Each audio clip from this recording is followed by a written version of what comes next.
So I welcome all of you to this second lecture in the student lecture series that is taking place at the linguistic seminar here. And this time it will be about narratives in visual art, visual medias. And the main focus will be on comics. All right, then let's jump in. This is the overview of the coming lectures that will be in 2 weeks, in 4 weeks, etc. All right, this is the structure. First, we have what are narratives as a kind of resume of last session. Also, because in the discussion, we had this problem of we didn't really know what narratives are, or we didn't define it clear enough. So I'll try to do that this time more clearly so that we have a shared fundament about what narratives actually are. Then I'll talk about narratives in visual art and how to dissect them. I'll just give you a few things you might find helpful when you actually dissect visual art and want to think about the narratives that it communicates. And then we will come to the comics part, which is the second bullet point. And then at the end, we'll talk about the driving force or the driving sociological or social force in arts, especially in visual art. And the example we have chosen is the American landscape and pop art. But I guess that's its own chapter, so you will just see. All right, then let's move on to the kind of resume of what narratives actually are. And the word narratives or narrative comes from the Latin word narrare, which means to tell. And narratives are basically stories. So what do we need to tell a story? We need something that we want to retell, a kind of event or the world basically. If we want to describe the world, we do this in narratives and we fit the world into a narrative structure and then we talk about it. Another thing we need to tell a story is obviously an audience we tell this story to. So in this situation right here, I'm telling you things and you are the audience. All right. In other words, we need the world and someone else in the world other than us that we talk to. Or in other words again, we have ourselves. So we talk about ourselves as the subject of what we narrate or the narrative, the fundament for the narrative that we construct. And ourselves again. So we think about ourselves in narratives as well because we think about our own behavior and we put our own behavior into narrative structures and then we think about ourselves. This is also why we can actually lie or deceive ourselves because we construct a narrative about ourselves or about our own behavior that is not quite right, but it works because narratives can always be flawed and only if the audience, in this case, if you talk to yourself, accepts the narrative you have constructed as right, it will be seen as such. But if we would actually realize that we are deceiving ourselves, then we wouldn't take the narrative as true anymore. All right, then let's move on. And I've put this into quotation marks just so that this is the main takeaway about this resume you might want to take with you. And it is language is the currency of the mind, of our thinking. And therefore, we construct and understand the world through language. That is what I said before. We observe the world and then we retell the world to ourselves. And we do this through narrative structures. And then we narrate the world to ourselves and thus make sense of it. So every time you think about the world, you impose your own logic on the world. You do this through narrative structures. And that's also why analyzing narrative structures is so important or interesting because we can see so many things on it. In the first lecture, we saw that we can actually find out if someone has psychological problems through the analysis of the narratives they come up with. The most obvious example is someone who is paranoid will always construct the world as in pursuit of said person. So if I tell you the story, I went to the market and everyone was staring at me, they're getting out, they're trying to get to me, everyone's always observing me, then that is obviously paranoia at play. and that is how I perceive the world. And obviously, hopefully not really the case, but just a flawed narrative I have about the world. All right, then let's move on. To summarize again, narratives are our interpretation, our rendering, our understanding of a situation or of the world. If we break this down to a situation and go back to our example, we go shopping and a normal person will just focus on their shopping and buy stuff. But if you're paranoid, you will just look around and see who's looking at you, and because you're acting weird and kind of like your whole body language is weird, you're staring at other people instead of looking at the things you actually want to buy, people will obviously look at you and think, what's going on here? And then you will perceive that as part of the huge conspiracy that is going on against you if you're paranoid. I should probably drop that example now. Yeah. Then the main reason why we analyze narratives is that narratives are at play everywhere. They are at play in our understanding of the world, in our construction of the world, in our interpretation of the world, but also in our understanding of ourselves and in our construction of ourselves. That is really important. If you think about the future and who you want to be in the future, it's most likely that you will think about some kind of, I do this now, and then I will become this person, and that in itself is a narrative. A very important narrative if you think about what the person holding the first lecture said about narrative therapy. If you go to narrative therapy and you tell the person that is treating you for some kind of mental illness about your flawed perceptions of yourself, then that person will try to fix them. And that whole process will be through construction of new narratives about yourself. So if you have a self-esteem issue and you're always like, I don't think I can do that because I'm not capable of doing it, I have problems doing it, I can't do it, etc., then this narrative therapy will help to construct a picture of yourself that you have in yourself that is more accurate, and that will tell you, okay, maybe you can actually do this. Maybe you should just try, maybe you should stop worrying about it, etc. All right. Yeah. Another interesting part about narratives is that they are always under construction, that they are always possible to change, which is a main part of narrative therapy in itself, because the negative narrative you have about yourself can change if you actually put in the effort of treating it. Yeah. Oh no.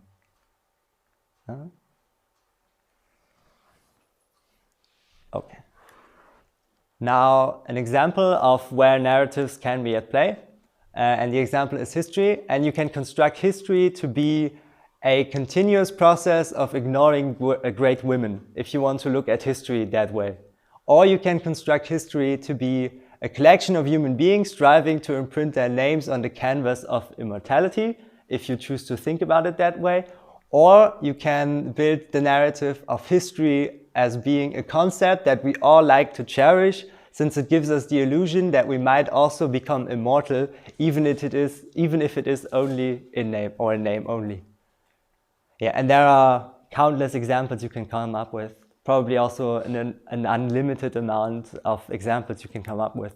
And that's really interesting, because the way you frame a situation or a field or this definition of history tells a lot about you as a person.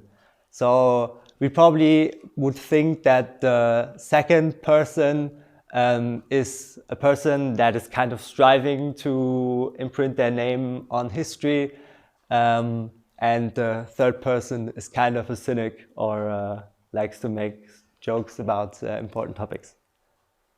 All right. Okay, that's all about the narratives. I hope they have become more clear to you now. And now we'll jump right into narratives in visual art and how to decipher them. And the main question, of course, in this context is, what do we mean with visual art? And I've come up with my own definition for at least my part of the presentation, so that you have actually something you can go back to if you don't really know what I'm talking about when I say visual art. And my definition of visual art is the art form concerned with presenting something in a certain meaningful way. So movies are visual art. I don't know, comics are visual art. A painting is visual art, because in all these, some kind of scene is presented in a certain meaningful way. So someone sat down, actually thought about how to present something, and then they presented it. All right, now to the main question, how to dissect a painting. And there are many ways to go about this. So the first question you most likely should ask yourself is, what can I actually see? And in this scene, we have a lot going on. We have angels, and then down here, we have, if you think about it, it's obviously the scene where the angels come to Mary to tell her, hey, you will be pregnant and you will have Jesus,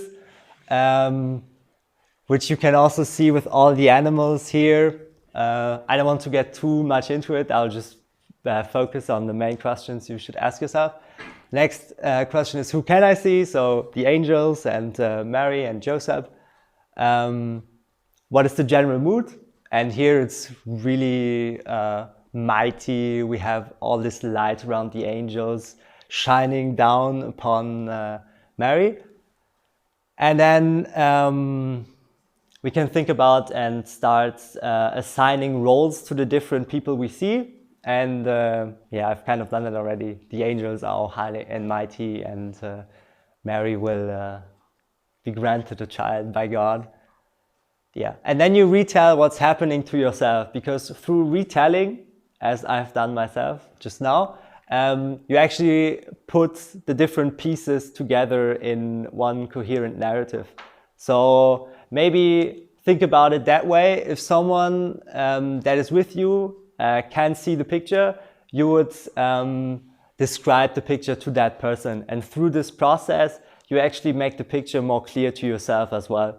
So if I describe this picture to someone who, let's say, is blind, I will most likely realize things about this picture I haven't realized before.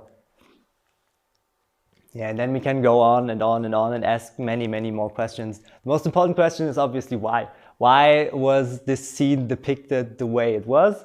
And that is a question that you have to answer along the way again and again. So every time you realize a new aspect about the painting, you have to integrate it into the general narrative of why the painter chose to portray the situation like that. Yeah, an idea that is fundamental to the dissection of any art form, not only visual art, is that art is not born out of thin air, but contextually crafted.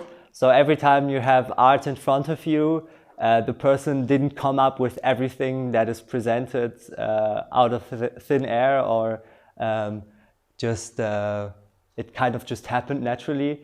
That is always kind of interesting when you look into autobiographies of some writers and they pretend to, like, it just naturally flowed, the words just came out of me.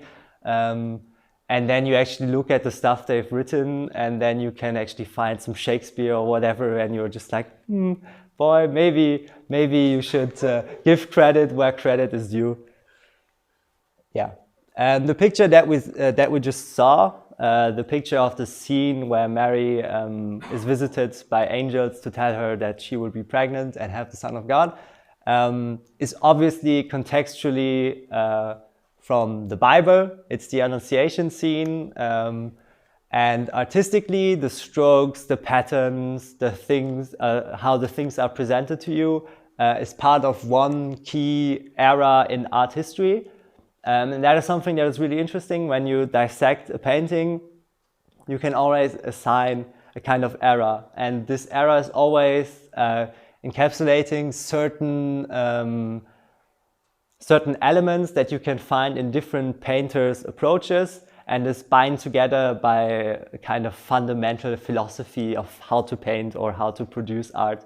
And if you've realized these things, you can dive deeper into your interpretation.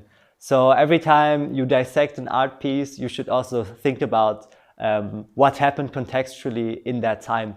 If the painter just painted in the way that was used in that time, Did he just copy another painter and was just lucky to imprint his name on history so that you found the picture of him and not of the other painter? Or did he do something that is so special, or so special in the context of his time, that is maybe why the picture is still looked at by people? All right. Obviously, art is born from inspiration, but this inspiration can come from context. It can come from, I don't know, reading the Bible and just thinking, hey, I want to draw that scene. I want to imprint my own fingerprint onto this scene.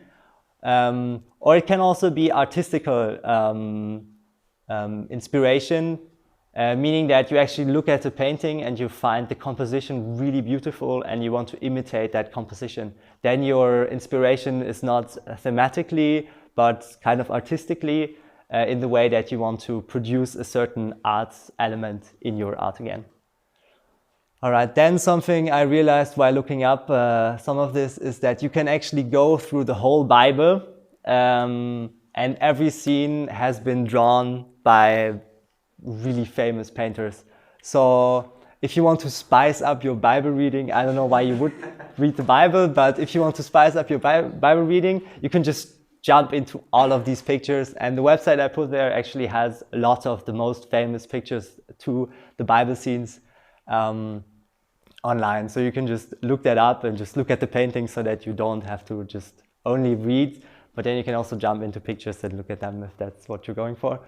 And it's really interesting that all these key Bible scenes have had such a key impression on other artists, say these painters, that they chose to draw exactly these scenes. They could have drawn anything else, but they chose to draw these scenes. Obviously, it's because at times drawing Bible scenes was seen differently as now, because if you would draw a Bible scene now, people would probably be like, okay, I don't care. But in other times it was seen as more special, etc., and also more important. But yeah, you can just use that if you want to spice up your Bible reading, I guess.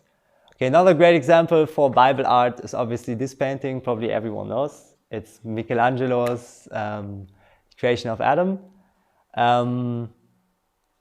Yeah, probably everyone knows this piece, so I don't really have to say a lot about it, other than if we would want to analyze or dive deeper into this image, we would have to assign the roles again, think about how these roles are represented. So we have Adam, we have God, who is around God, what is around Adam, and just retell this whole picture to ourselves again. And then we could start to analyze the context where it comes from. Obviously the context is the Bible again, but the way that this is shown, or the way that the scene is interpreted by Michelangelo is really, really interesting. And taking the context of the time that it was drawn and the theme that Michelangelo actually chose for his picture into the interpretation is really important and will give your interpretation a lot more depth. Yeah, this is probably the most, or probably the reason why this painting has had such an everlasting impression. It's a comparison of how, or the shape around God compared to a human brain. And as you can see, they have striking similarity.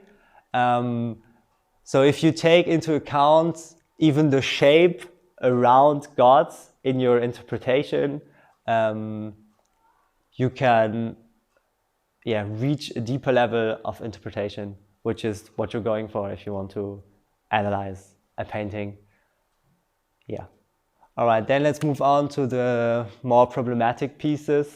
I talked about narratives in paintings a bit. Obviously, the narrative in Michelangelo's creation of Adam is that God creates Adam.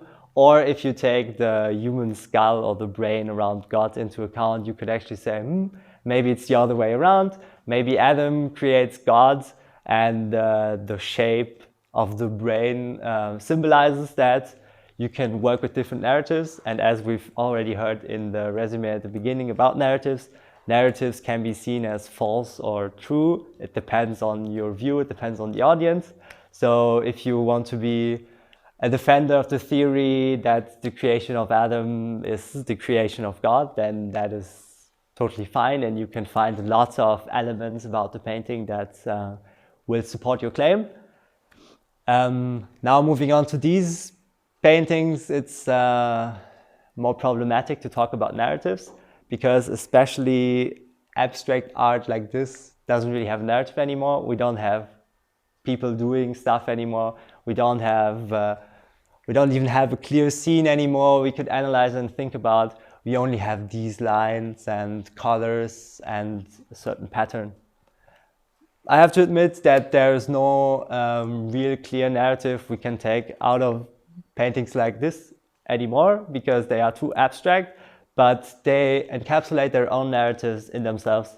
We've split the context part into thematic context and artistic context, and pictures like this work a lot with artistic context. So the context that is worked with here is the line work. It's the way that art before had to represent a certain scene, had to represent a certain happening, a certain situation.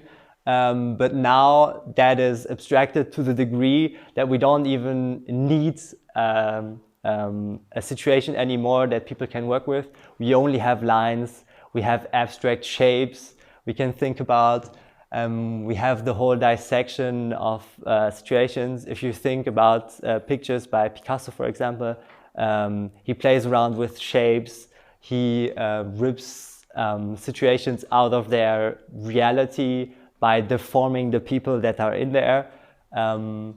Yeah. In Picasso pictures, you can most likely still talk about narratives to some degree in the thematic sense, but in pictures like this, you can't really talk about narrative like person A does action B and person C is observing that with the reaction, etc. You can't really do that anymore. In the picture in the middle, you could still do that to some degree. You can still construct a narrative. This person here and there's another person right next to that person are shipping or are driving on the ship. But that is obviously not what this picture is about. It's more about the mood that all the colors communicate to you. It's about this like evening bliss where the sun is going, no, it's going up. It's the sunrise. So it's more about the mood, the feeling that this whole composition communicates to you. It's not strictly about showing a certain scene anymore. The first picture I showed you, the Ascension, was obviously a clear narrative of the angels appear to Mary and will tell her this, and then this will ensue, and you can construct this whole line of events that's because this happened, that is going to happen, and because the angels appeared, sent by God, she will have a child and she will get pregnant, etc., etc., etc. But in this scene, we don't have this complexity of line of events anymore. We just have this still frame, and it's more about what we feel about this one frame that is put into the main thing you should be concerned about. Yeah, kind of the same for the third picture. So I'm sorry to disappoint you. In abstract art, you can't really work with notions of narratives anymore as clear-cut as in all the pictures, especially biblical pictures, are kind of clear because you can actually construct what the artist tried to show if you read the Bible scene they want to put into play. All right, that's it for my part, and then I will hand over to the second person lecturing on comics.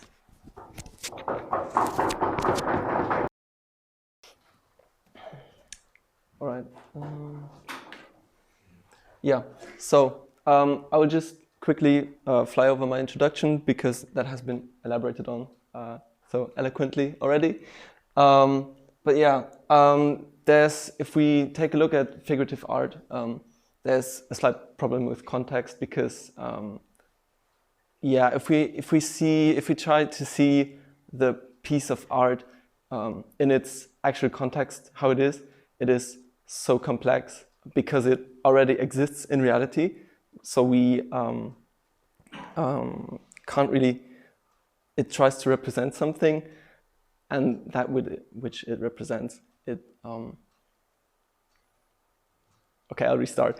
The piece of art tries to represent something inside reality, so we can work with it. But the piece exists in its context in reality, so it's too complicated to even kind of look at in a sense. So, yeah.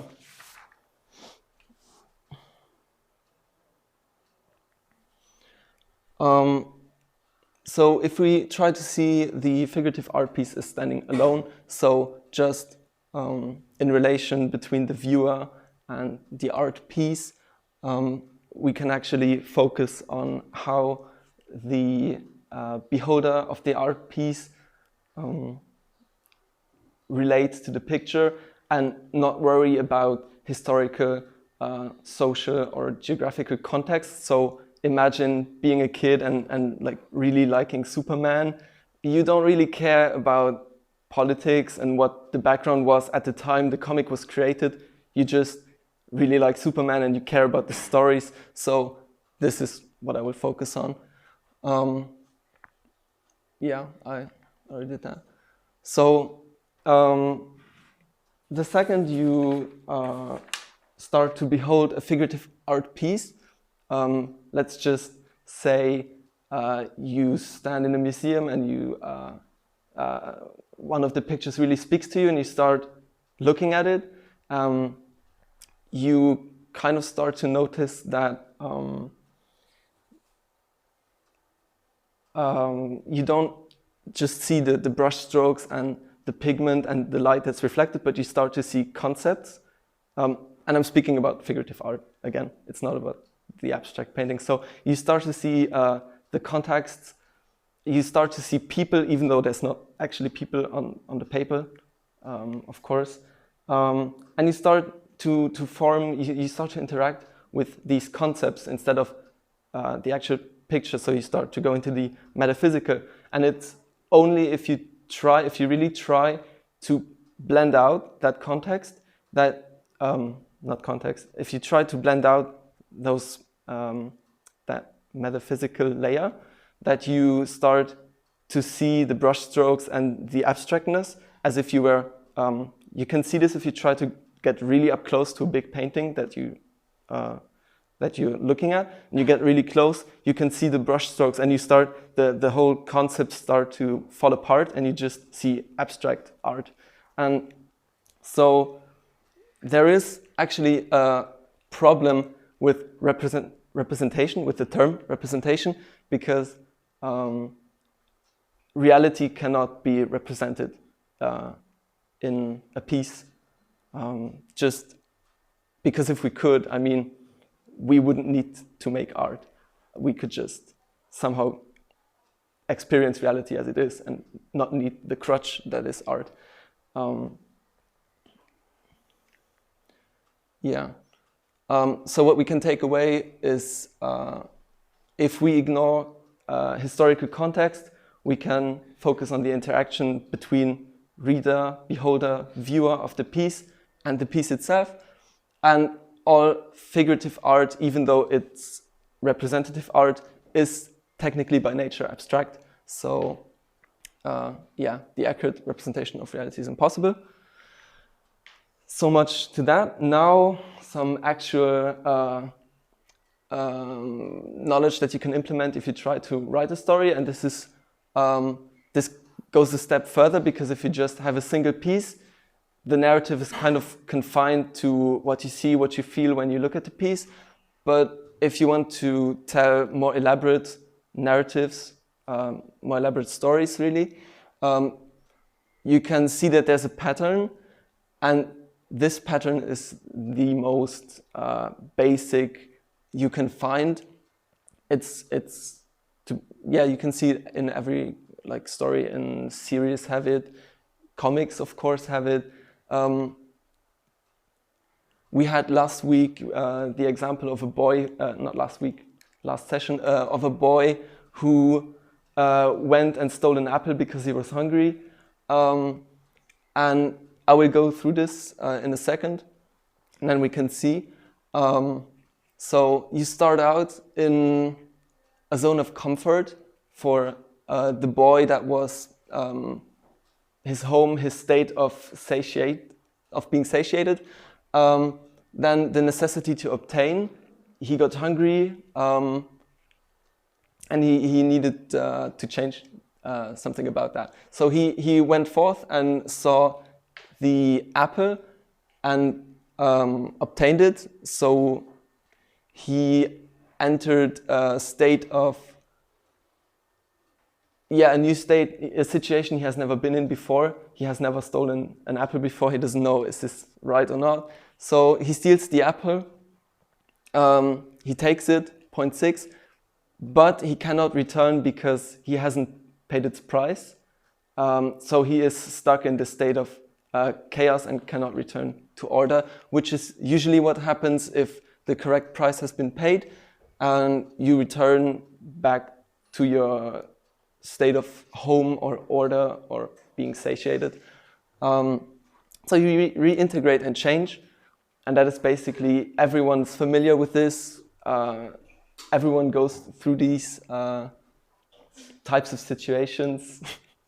And if everybody knows this, even if it's conscious or not, if you don't like a story and you don't really know why, it's just something is odd about it, it usually is because one of these points hasn't been elaborated to your satisfaction. So you feel something has been skipped. For example, in the story with the boy, if he had just returned home and lived a happy life, even though there was something wrong with step 6, and you would think, okay, something's off about this story, and you would seek, usually this would lead into a second part of a story, because then this problem has to be addressed. But if that's the whole story, you feel that it isn't really complete, there's no real closure, you haven't really come full circle yet. So now about the comic, where this is implemented. How do comics really create this this flow? How does the story connect? And this is quite clearly done with panels. So a single page consists of these tiny little pictures that all have meanings in themselves. But if you read them in a specific order, which is by no means arbitrary, and it's usually dictated by cultural norms, we read from left to right, top to bottom. So if you read them in that specific order, they start to make sense. They get stuck in your memory, you can reflect on them. And that's also what's quite cool about the comic page. You have all of these pictures and you can just see them, and you don't have to, if you, for example, read a book or watch a video and you want to check out what happened a second ago, you have to go back, you have to backtrack, and you have to reread. On the page, on the comic page, where everything's pretty visual, you don't really have to jump all that much. You can just give it a quick glance, and you can take in the story more whole. So time isn't really as linear, but a creation of sense of past time is created anyways by these sequential pictures. So now some examples. How do we actually read these panels? Well, there's a specific order, as I already mentioned, for comics. It's left to right, top to bottom. And as we can see, the leftmost panel here goes all the way to the bottom, but somehow we know that we don't then go straight right, but we have to read the topmost right panel second. So we follow this staircase path.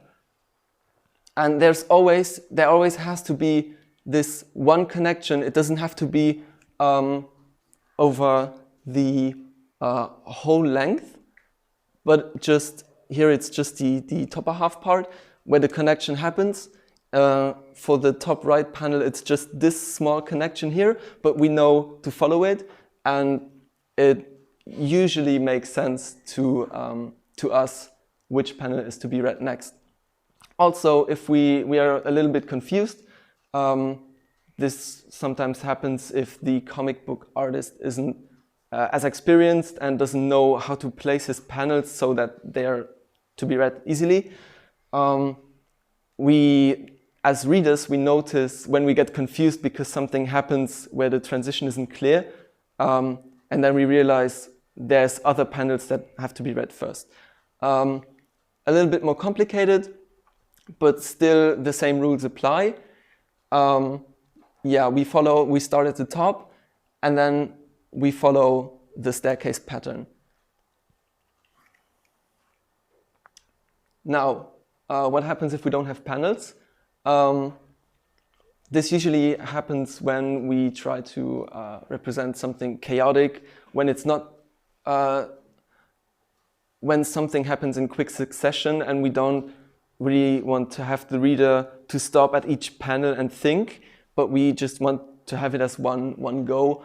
And here we can also clearly see we have the same person 3 times on the page, but there's always these small intersections that create these panel-like, as you can see with the green line, these panels are created through contrast, but they're not really explicit panels. So this picture is particularly interesting because the composition gives this downward flow. It flows from the top right to the bottom left, but the text actually contrasts that with a downward motion which crosses the flow of the composition. So it is not the artist isn't really giving us a mandatory path to read this page, but in the confusion that is created in this page, we are kind of being led alone with our decision to how we actually traverse this picture. And usually the red path is something that someone would follow who's a visual thinker, a person who's attracted by visuals and not so much by text. They would follow the path of the faces, basically, and maybe stop along the way to read the text and then follow the face. Or they would just, another person might start reading the text because they're really interested in what the persons have to say. But yeah, there's so many ways to actually traverse a comic book page. We are kind of stuck here.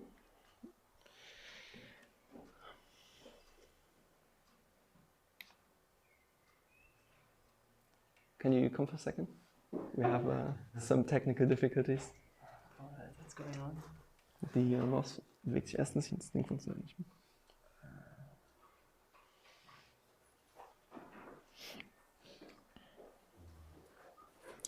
Working now? Try it. In just 1 second.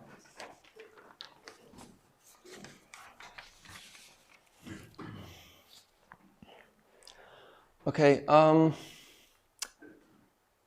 I'll just go quickly over this because I see I don't have much time left. So the story is told by language, of course.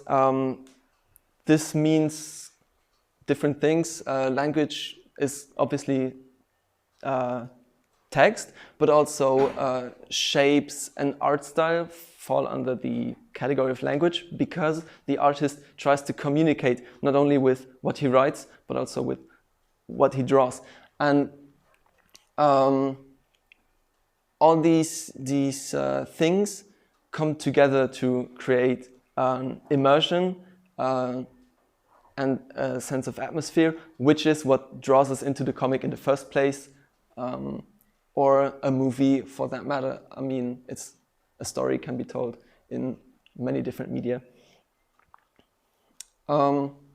Yeah, narrative can be, and usually is, created and reinforced panel by panel, but also in the succession of panels. So we have a narrative that is usually reinforced on multiple levels of analysis. So the whole work usually has an overarching narrative, which we can then see in single panels if we go look for it. Now, implementation and process, this is some of my own work. And if you have questions, I'll just go through this. Feel free to ask. Just about the process, later we also have time to address more general questions, but this is just it for now. As you can see, there's a lot of text and sketches and scribbles that go into forming an idea, forming a story, and it's really messy at times, but that's how thoughts are. I mean, as artists, we don't claim to just come up with a story on the spot. We have, yes, like strings of ideas that come to us, and then we try to pull them together into one coherent, cohesive story. Yeah, so just more text, and if you don't have questions about it, I will give the microphone apart.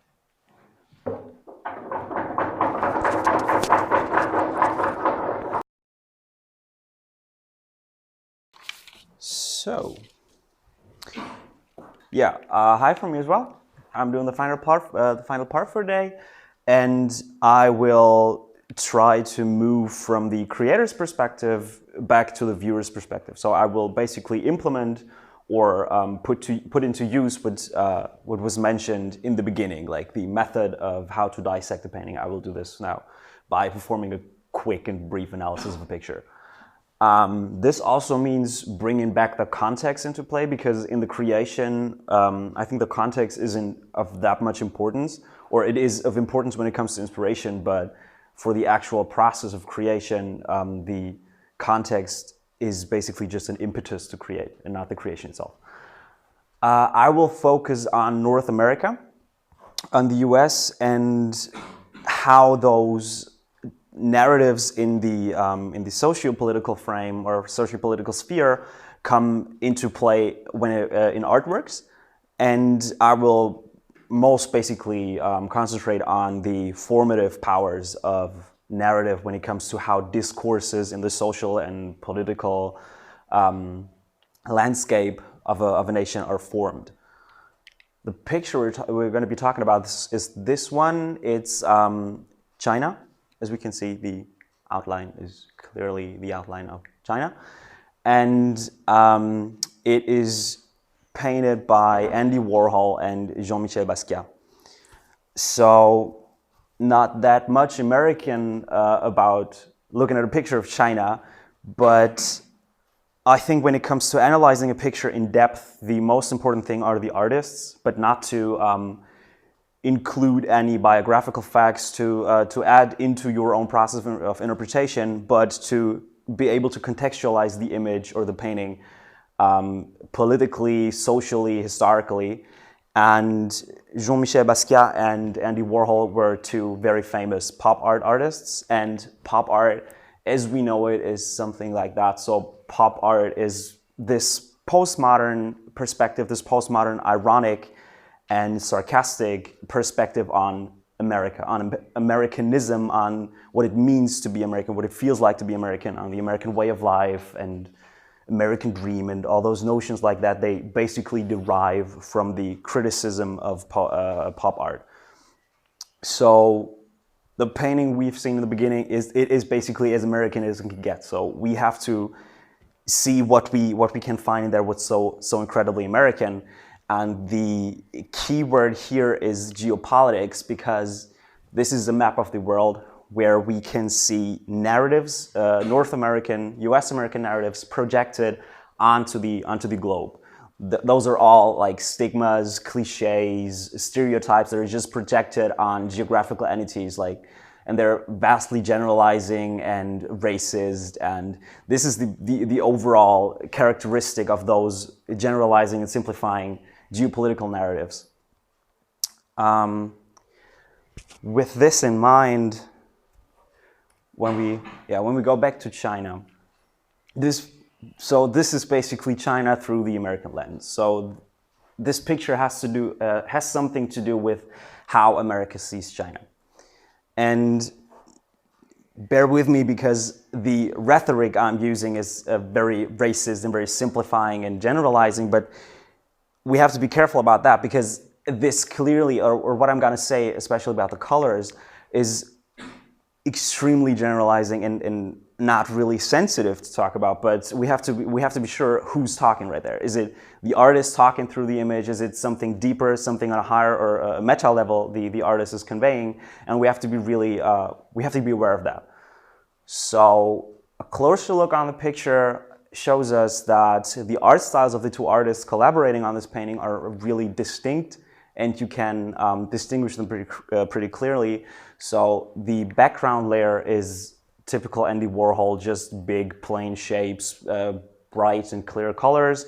And the foreground of the image, this figure, is just painted in Jean-Michel Basquiat's signature style. So we can clearly see who drew what in this picture. I will begin with the background, with the China outline. As I already said, the colors are of major importance here. If we look at the red outline, we could interpret it in a way of looking at the political situation of the US, who the US believed to be. Because the US rose from World War II as one of the defeaters of Nazi Germany, as the savior and liberator and thus leader and hegemony of the Western world.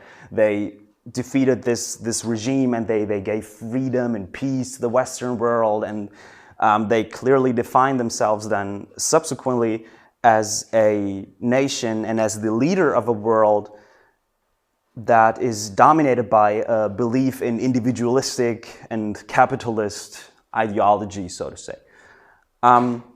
So after Nazi Germany, another big boogeyman, if you take Vietnam War, the Korean War, World War II with Pearl Harbor and stuff like that into account, the biggest boogeyman after Nazism is communism, and the color representing communism throughout history is red. So we basically have here China's borders drawn in red, drawn in communism. We have China contained by and thus defined by communism. So China is the communist nation.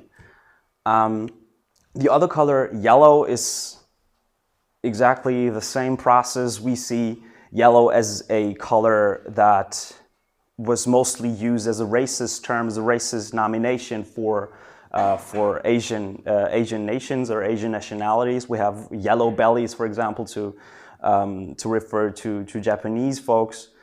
And those racist notions can be clearly seen here, because if we look at a population density map of China, we see the highly populated areas at the East Coast are yellow, are completely filled in with yellow, and the more scarcely populated rural areas right there are just blank. They're just white. They're blank spots on the mental map from the Western perspective. Because I mean, if we talk about China, we talk about Shanghai, Beijing, things like that. Nobody talks about the small cities and villages that are situated here. This is Warhol's image of China. So it works with pretty clear-cut and pretty simplistic rhetoric and terms, and there's still some clear political agenda or political message embedded there. The foreground now is more explicit, it's more screaming. It's Basquiat's drawing that's basically a crossing, if you want to Warhol's background, and if you take into consideration the graffiti background of Basquiat, this is also a pretty bold statement, I think. But following the guidelines presented earlier in the first part of this lecture, we see, okay, who or what can we see? We can see a threatening figure, a monster almost, in the foreground. And if we stay inside of this racist rhetoric and look at the eye shape, for example, or the yellow color surrounding the mask, or I don't know, war paint of this monster, of this really threatening monster, as it might look like, we can nominate this person, this figure, as being Chinese, as being Asian. So we have the nation of China as well represented by the reoccurring color scheme. We see China manifested, personified or anthropomorphized in this figure in the foreground. And if we want to take this further, we see that this figure is actually framed. It's in a picture frame, and it's on a pedestal. So it's above the nation, the Chinese people in the background. The Chinese people, of course, in quotation marks. But the first thing I had to think about when I saw this and interpreted it in that way was the Mao painting by Andy Warhol. And this is also just a mockery on this totalitarian leader. But I won't go into any more detail here. The most important thing is that we could have a leader portrayed here in the beginning. I think most clearly indicated by putting it on a pedestal. And another thing is this scribble up here. You could read stuff into it. For example, an arm pointing at his people, the people that are behind him, the glorious leader. Or see, I don't know. I somehow see a bird in there. It's a matter of interpretation. But you could also take this further and say, okay, it's a bird. It's a falcon. It's a symbol of glory, of victoriousness and stuff like that. You could always go in this direction and see this political leader there stronger and stronger personified. But this is not the only layer to Basquiat's part in this image, because I did not speak of the headdress of this figure yet. But before I do this, I mean, it's a monster. So what's the implication of this? I totally forgot about that. It's the most important thing. What's the implication of this monster that represents China? I mean, it's a threat. It's a political threat indicated by the red, indicated by personifying communism. It's a threat to the U.S. It's a threat to the Western world that is being protected by the U.S. And so this is a powerful leader threatening the U.S. capitalist ideology, and he is very glorious, wearing a crown-like hat. I don't know, you can see it like that. Also, same colors as the country in the background. So power given to the leader by or through the nation.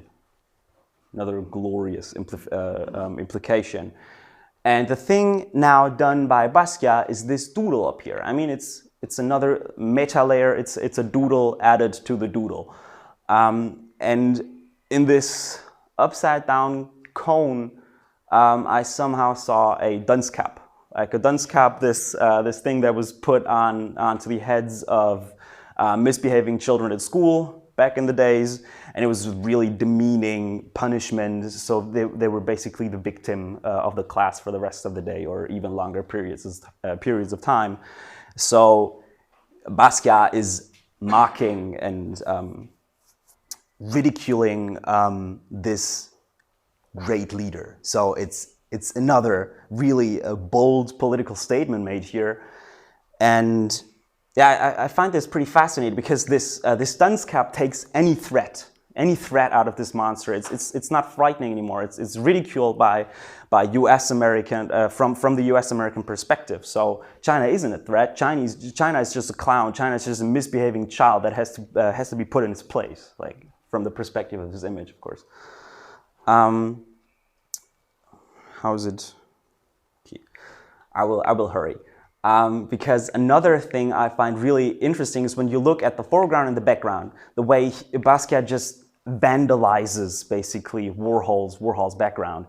It's a certain kind of dynamic that's represented here, because if we take into account what those two layers are supposed to mean, we see that both have a clear political message, both have this almost the same political message.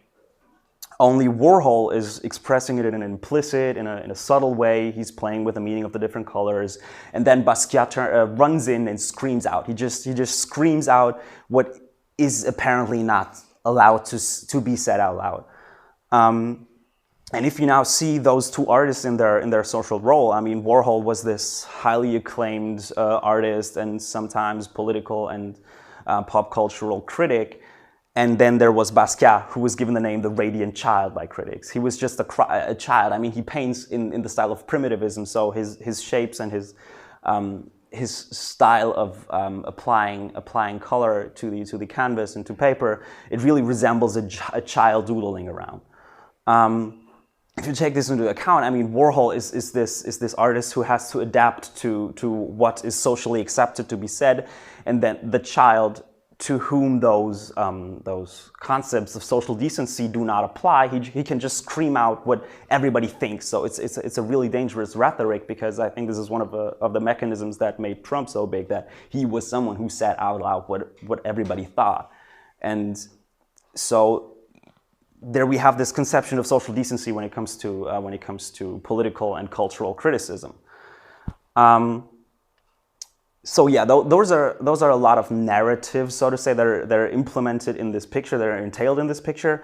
But if we now try to synthesize what we learned about how narratives work and how this picture conveys narratives, we get an interesting thing. Because I said in the beginning that pop art is art of the everyday. It's art that represents the cultural atmosphere of the US. But we can't see the US anywhere in here. I mean, it's a picture of China.